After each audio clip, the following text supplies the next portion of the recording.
پیدائش 9واں باب۔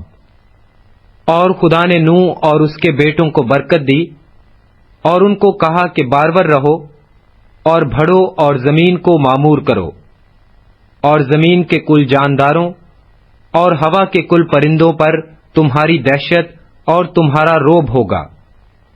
یہ اور تمام کیڑے جن سے زمین بھری پڑی ہے اور سمندر کی کل مچھلیاں تمہارے ہاتھ میں کی گئیں، ہر چلتا پھرتا جاندار تمہارے کھانے کو ہوگا۔ ہری سبزی کی طرح میں نے سب کا سب تم کو دے دیا، مگر تم گوشت کے ساتھ خون کو جو اس کی جان ہے نہ کھانا، میں تمہارے خون کا بدلہ ضرور لوں گا۔ ہر جانور سے اس کا بدلہ لوں گا، آدمی کی جان کا بدلہ آدمی سے اور اس کے بھائی بہن سے لوں گا۔ جو آدمی کا خون کرے اس کا خون آدمی سے ہوگا، کیونکہ خدا نے انسان کو اپنی صورت پر بنایا ہے۔ اور تم بارور رہو اور بڑھو اور زمین پر خوب اپنی نسل بڑھاؤ اور بہت زیادہ ہو جاؤ۔ اور خدا نے نوح اور اس کے بیٹوں سے کہا، دیکھو میں خود تم سے اور تمہارے بعد تمہاری نسل سے اور سب جانداروں سے جو تمہارے ساتھ ہیں، کیا پرندے، کیا چوپائے، کیا زمین کے جانور، یعنی زمین کے ان سب جانوروں کے بارے میں جو کشتی سے اترے عہد کرتا ہوں۔ میں اس عہد کو تمہارے ساتھ قائم کروں گا کہ سب جاندار طوفان کے پانی سے پھر ہلاک نہ ہوں گے، اور نہ کبھی زمین کو تباہ کرنے کے لیے پھر طوفان آئے گا۔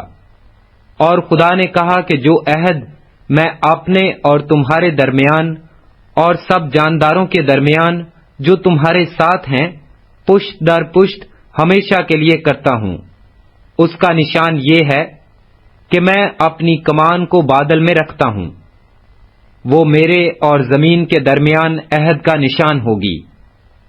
اور ایسا ہوگا کہ جب میں زمین پر بادل لاؤں گا تو میری کمان بادل میں دکھائی دے گی، اور میں اپنے عہد کو جو میرے اور تمہارے اور ہر طرح کے جاندار کے درمیان ہے یاد کروں گا، اور تمام جانداروں کی ہلاکت کے لیے پانی کا طوفان پھر نہ ہوگا۔ اور کمان بادل میں ہوگی اور میں اس پر نگاہ کروں گا تاکہ اس ابدی عہد کو یاد کروں جو خدا کے اور زمین کے سب طرح کے جاندار کے درمیان ہے۔ پس خدا نے نوح سے کہا کہ یہ اس کا عہد کا نشان ہے جو میں اپنے اور زمین کے کل جانداروں کے درمیان قائم کرتا ہوں۔ نوح کے بیٹے جو کشتی سے نکلے سم، حام اور یافت تھے، اور حام کینان کا باپ تھا۔ یہی تینوں نوح کے بیٹے تھے، اور انہی کی نسل ساری زمین پر پھیلی۔ اور نوح کاشتکاری کرنے لگا، اور اس نے ایک انگور کا باغ لگایا، اور اس نے اس کی مے پی، اور اسے نشہ آیا، اور وہ اپنے ڈیرے میں برہنہ ہو گیا۔ اور کینان کے باپ حام نے اپنے باپ کو برہنہ دیکھا اور اپنے دونوں بھائیوں کو باہر آ کر خبر دی۔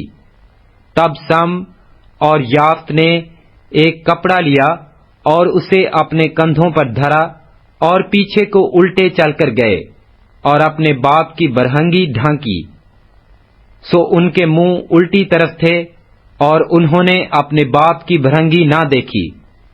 جب نوح اپنی مے کے نشہ سے ہوش میں آیا تو جو اس کے چھوٹے بیٹے نے اس کے ساتھ کیا تھا اسے معلوم ہوا، اور اس نے کہا، کینان معلوم ہو، وہ اپنے بھائیوں کے غلاموں کا غلام ہوگا۔ پھر کہا، خداوند سم کا خدا مبارک ہو، اور کینان سم کا غلام ہو۔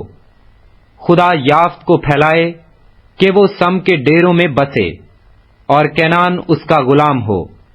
اور طوفان کے بعد نوح 350 برس اور جیتا رہا، اور نوح کی کل عمر 950 برس کی ہوئی، تب اس نے وفات پائی۔